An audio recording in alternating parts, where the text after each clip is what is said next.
బాలికల వసతి గృహం ఈరోజు ఇక్కడ పూర్వం ఉన్నటువంటి మహాత్మా గాంధీ గుజరాతీ స్కూల్లో స్టార్ట్ చేయడం జరిగింది. ఈ రోజు నుంచే భోజనాలు పెట్టాలి అన్నందుకు ఈరోజు స్టార్ట్ చేశాము. అప్లికేషన్స్ అయితే చాలానే ఉన్నాయి. ఒక 20 మంది దాకా ఇప్పటి వరకు మేము తీసుకున్నాము. ఇంకా చాలా అప్లికేషన్స్ వస్తున్నాయి. ఇంకా పూర్తి స్థాయిలో దీనికి బాత్రూమ్ ఫెసిలిటీస్, టాయిలెట్స్ ఇంకా లేవు, డ్రింకింగ్ వాటర్ ఫెసిలిటీ లేదు. అన్ని నిదానంగా అన్నీ కల్పిస్తామని మన ప్రీతమ ఎమ్మెల్యే గారు ఆల్రెడీ మనకు ప్రామిస్ చేశారు. సార్ అసెంబ్లీ సమావేశాలు అయిపోతూనే వచ్చి వాటి గురించి కూడా పూర్తి చేస్తామన్నారు.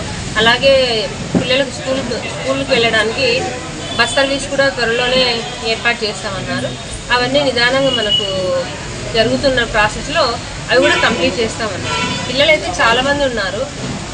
బీసీ పాపులేషన్ ఇక్కడ చాలా ఎక్కువగా ఉన్నందుకు అప్లికేషన్స్ అయితే చాలా వందల సంఖ్యలో వచ్చినాయి.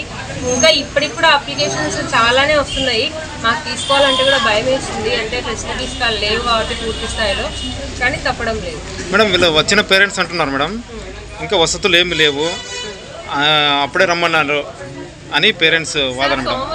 అంటే ఇప్పటికే ఆల్రెడీ స్కూల్ మంత్ పైన అయింది. ఇప్పటికైతే బాత్రూమ్ టాయిలెట్స్ కలిసి 5 ఉన్నాయి. అంతవరకు ఉన్నంత వరకు తీసుకుంటున్నాం అంతే. అదే మేడం పేరెంట్స్ అదే ఫెసిలిటీస్ అన్ని అంతా మాకు అరేంజ్ చేసుకుని మాకు ఇన్ఫర్మేషన్ ఇచ్చింటే బాగుంటుంది. అవి 10 ఆల్రెడీ డోనర్స్ ముందుకు వచ్చారు. అవి కూడా కన్స్ట్రక్షన్ చేస్తామన్నారు. ఆల్రెడీ వచ్చి ఇంజనీర్ గారు మొత్తం అంతా మెజర్మెంట్స్ తీసుకొని వెళ్ళారు. మేడం ఈ పిల్లలకి ఇప్పుడు ఇక్కడ వచ్చినా కదా మేడం, వచ్చిన పిల్లలకి స్కూల్లో ఎలా డైలీ మేడం ఇక్కడ రేపటి నుంచి వాహనం అప్పుడు మన డిపో తరఫున వచ్చిన తర్వాత ఇక్కడ నుంచి మన ఆర్టీసీ బస్సు అరేంజ్ చేస్తాం. ఎప్పటి నుంచి మేడం ఇప్పుడు వచ్చినా కదా మేడం పిల్లలు ఇప్పుడు ప్రజెంట్ పోవడానికి కూడా ఇబ్బంది అవుతుంది మేడం. అది 1 మంత్ దాకా పట్టొచ్చండి. అంతవరకు పిల్లల పరిస్థితి అట్లా మేడం. ఇప్పుడే పట్టణంలో ట్రాఫిక్ సమస్య ఎక్కువ ఉంది మేడం.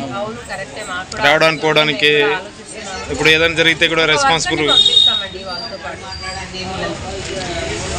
Okay madam. మీ పేరు మేడం?